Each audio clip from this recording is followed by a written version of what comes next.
The opinions voiced in this program are for general information only and are not intended to provide specific advice or recommendation for any individual.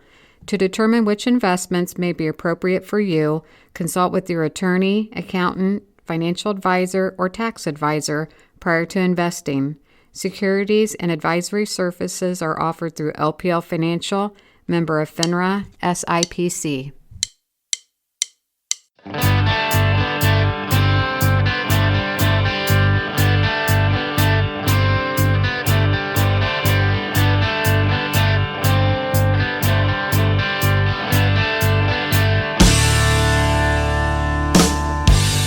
Welcome to Money Talks. This is Dave Workman, and this podcast is brought to you by Workman & Associates. Visit workmanassociates.com for information about the investment services, insurance, and financial planning we offer. Today's guest is someone who Logansport and Cass County knows very well, Chuck Ladow, who is now, Chuck, I was trying to figure out, what is your title? Are you head of Area 5? Are you the president? What are you of Area 5? I am the executive director of Area 5. The executive director of Area 5. And we've got some questions about it. I was talking to someone about Area 5, and they were wondering if that's where the aliens from outer space that Indiana puts in, like Area 51. Yes. And so if you had, that was a real question. What if you had to say the purpose of Area 5? Because all kidding aside, folks, I want to let you know something. I hope you listen to this because they are an incredibly, incredibly important part of not only Logansport, of not only Cass, but surrounding counties. So what would you say the purpose of Area 5 is? The mission of Area 5 is really to help the elderly, the needy, and the underprivileged. And we're very mission-oriented, and that's exactly what we do. People who have needs can come to Area 5, and we have a program called the ADRC. It's the Adult and Disabilities Resource Communication Network, and they can call, get a case manager, and they can, if we can't help them directly, we can point them in the correct direction so they can get help. So we have calls, Dave, from, we do things like energy assistance when people can't pay their energy bills. We have an energy assistance program. We do small business loan program. We do I had no idea that was the case. Yeah, really? Yeah, we have we do a savings program sponsored by the government where it's a match program of $4 to $1 for people who don't have a lot of resources but want to build savings. So, and then we do, on the aging side, we help people with navigating Medicaid, Medicare, all of their health issues, their prescription issues. So we do a whole lot. It's mind-boggling all the things we do and all the people we help. It really is. So and one other area that you didn't touch on that I saw last Friday was all these little kids running around. Yeah. I mean, you got a bunch of little kids in there, and tell what is that program? Well, the thing that people don't know about Area 5, and Dave, honestly, before I started on a job hunt, I knew we had Area 5. I was probably the same way as most people out there, making cracks on it. Is it the local Area 51 exactly. that we have? Exactly. Because I didn't use the services. So I didn't know, and it's one of those things that you know us when you need us. Yep. So we have, and we're a dual agency. We are a part of the AAAs, the Area Agencies on Aging, and there are 16 of those throughout the state of Indiana. And so we represent, a 6-county area for the AAA side, but we're also a community action program, a CAP. And that is a federal block grant, is how that's funded, and it's directed at fighting the war on poverty. So we run, we're a dual head agency. I think there's 3 others in the state that do that. So on the aging, really, just 3, just 3. On the aging side, we help the elderly with navigating their long-term health plans and how what they can do to stay in their house as long as they can. Again, everybody sees the news and knows how complicated healthcare is and how complicated Medicaid and Medicare are, and we have experts who can help to, make it. I was a third grade teacher for 17 years. Make it so that, dumb it down to the third grade level so that everyone can understand it, which is what I need when they explain it to me. I'm like, I don't know. So they do a very good job of that. I will tell you, Chuck, I work in the world of investments. As you know, Medicare is the most difficult thing I try to explain to people. And it is it is a huge undertaking, right. to try to grasp that. And I've always said that I've always respected the teacher or professor that could take a topic and boil down the peanuts and get it to someone who can understand it, not show them how smart they are. Right. And that's huge. Now, do you guys also do taxes? Well, on the community action side, we do, and that's, again, fighting the war on poverty. We do a Head Start program in 3 counties, giving kids who don't have the opportunity to afford preschool services. We do that. We have, I believe, 130 4- and 5-year-olds who do, Head Start program for preparation for school. That's unbelievable. I wish the community could go out there and see that, see what I saw, because it was amazing. Yeah, and you know what? The kids were having a good time. They've got these pictures posted in the halls. It is really a positive experience. Yep. But we also do things like what you're talking about. Right now we're in tax season, and we do a partnership with the United Way of Cass County, and anyone who has a net income of $60,000 or under, we have a tax preparation service for them. They can come out, drop them off, bring in the needed documents. A couple weeks later, they come back with their taxes prepared. And those are all things that are funded through the CSBG, the Community Service Block Grant. And it's just helping people who might need a little more help because they don't have the fiscal resources. So we're gonna go off on a segue a little bit here, okay? You were a third grade teacher and coach. Wonderful profession, totally different than this. How did you possibly learn this?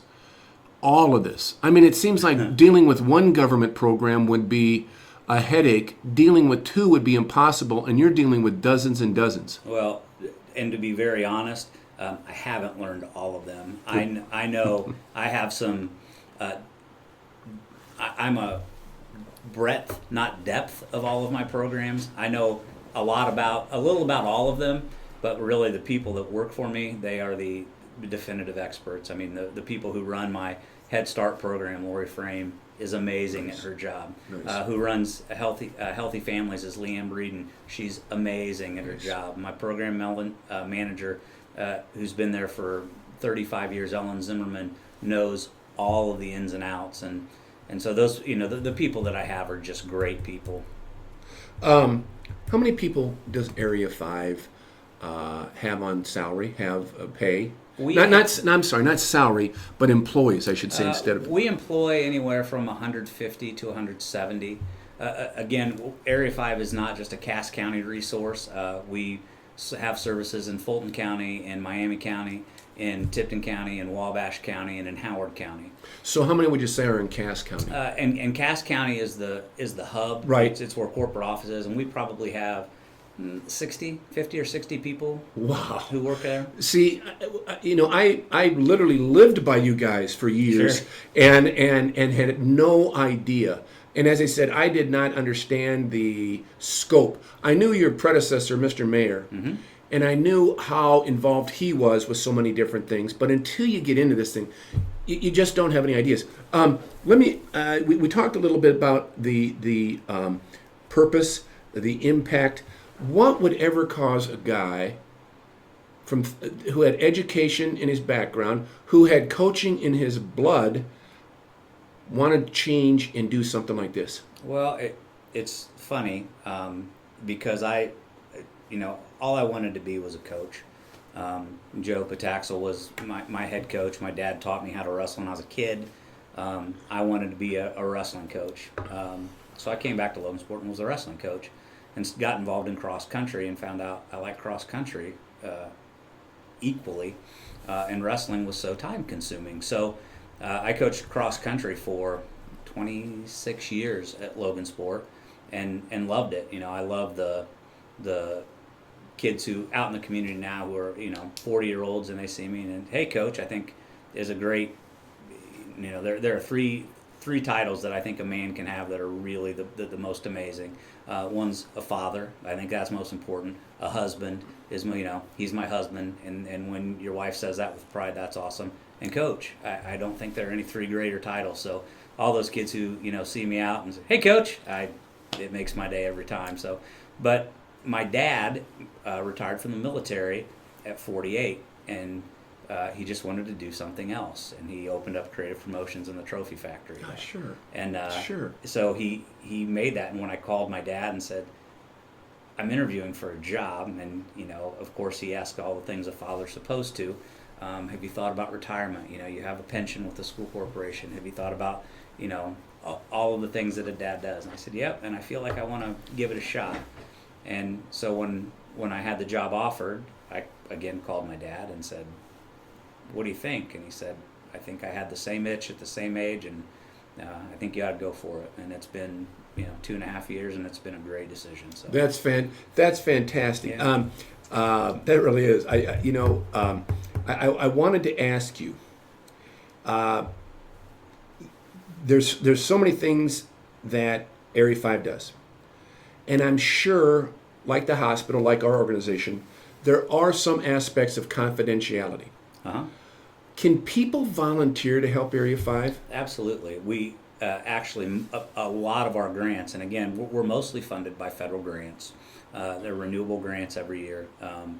And a part of the grant process is that we have what we call in-kind donations. So we have to have anywhere from 10 to 30%, and we're a multi-million-dollar budget annually, and we have to have those kinds of in-kind donations, and those can come from, we have people who come in and will do shredding and office tasks. Oh, so it doesn't have to be dollar amounts. It can be time and talent. It's their time. We're working right now with a local attorney who's doing will preparation for some of our clients who can't afford it, all in kind. In Head Start, we have parents who come in and volunteer in the classroom in kind.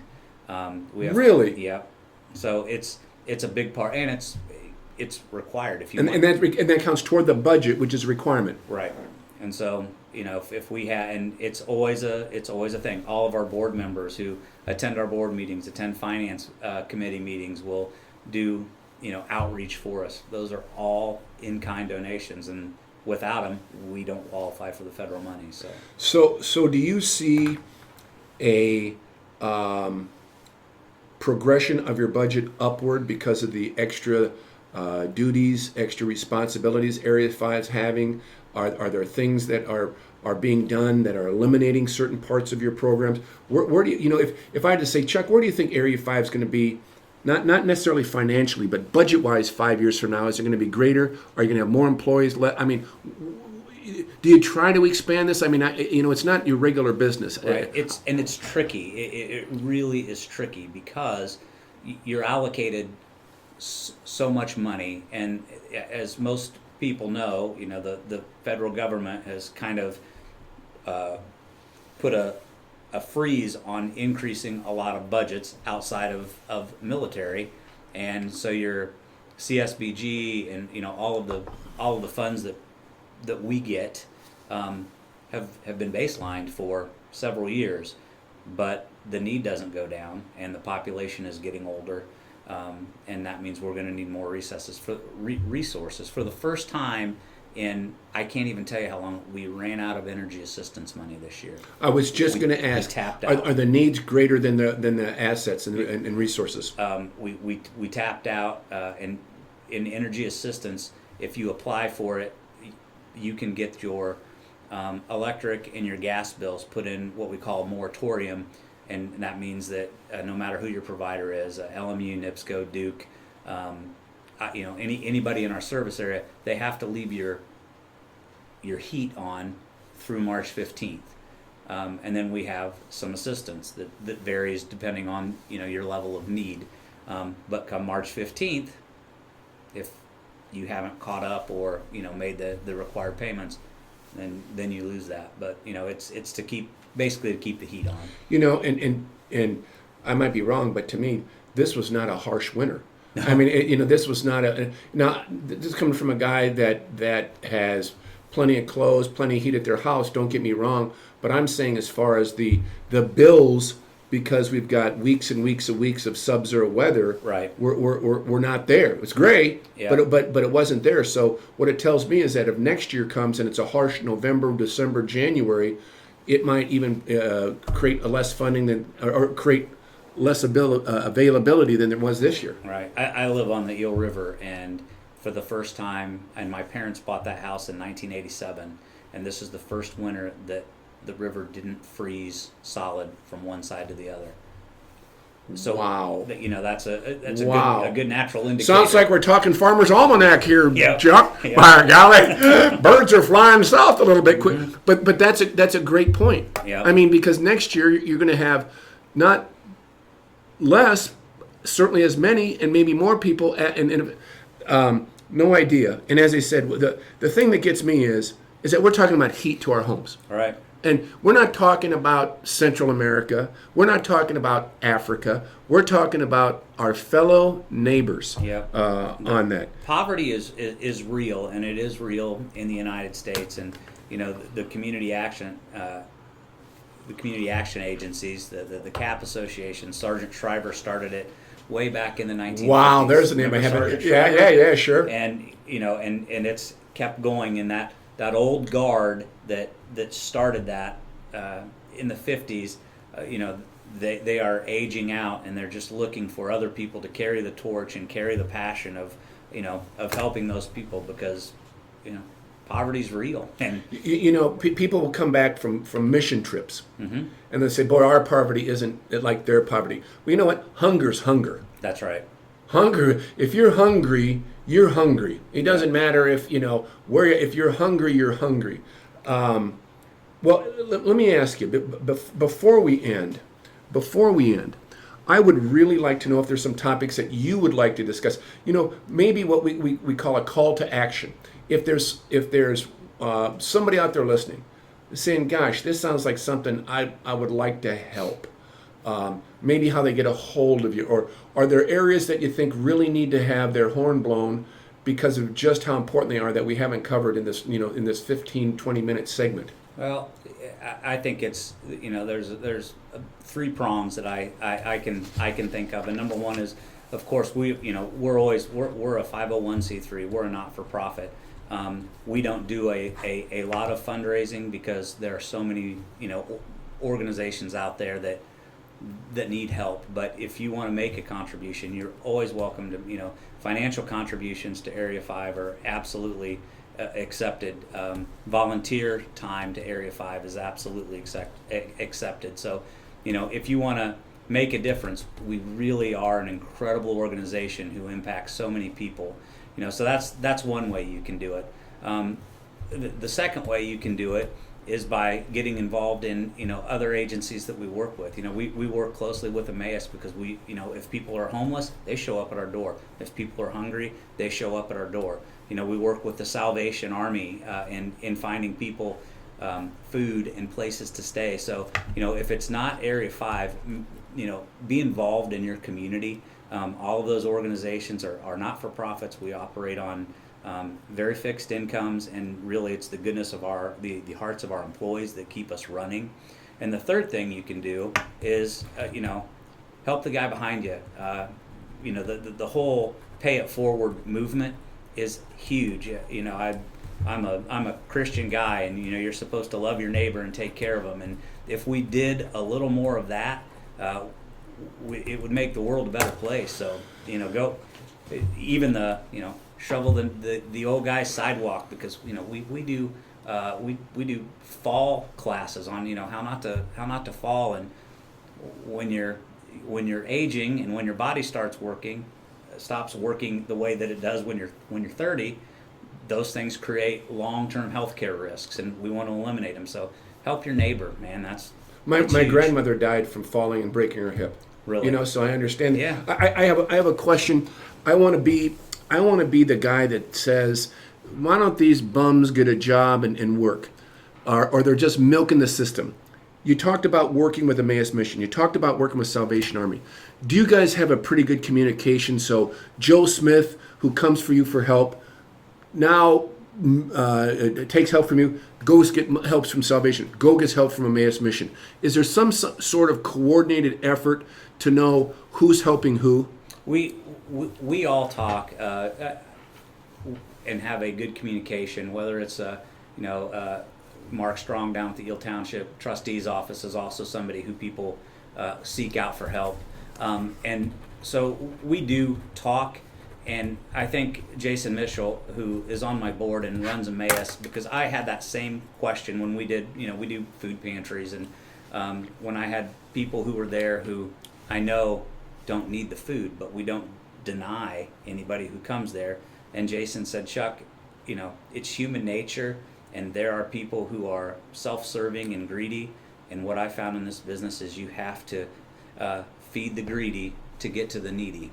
And so, wow. it absolutely changed my perspective. So, yep. Yeah, if you can't take it, I don't know if you folks know who Jason is, but he was just at our church because we have a mission program every third Sunday, and talked about Emmaus. And there are so many opportunities to volunteer. I talk to many of my clients are retired, and I talk to a lot of them about don't retire to something. Don't retire from something, retire to something. That's right. Retire to. And whether it's a child advocate in the judicial system, whether it's Area 5, whether it's Emmaus Mission, it seems like we have ample opportunity to help people, and we don't have to go overseas. Nothing wrong with doing that, no. But we don't have to do that to help our fellow Samaritan. That's right. On there. We do a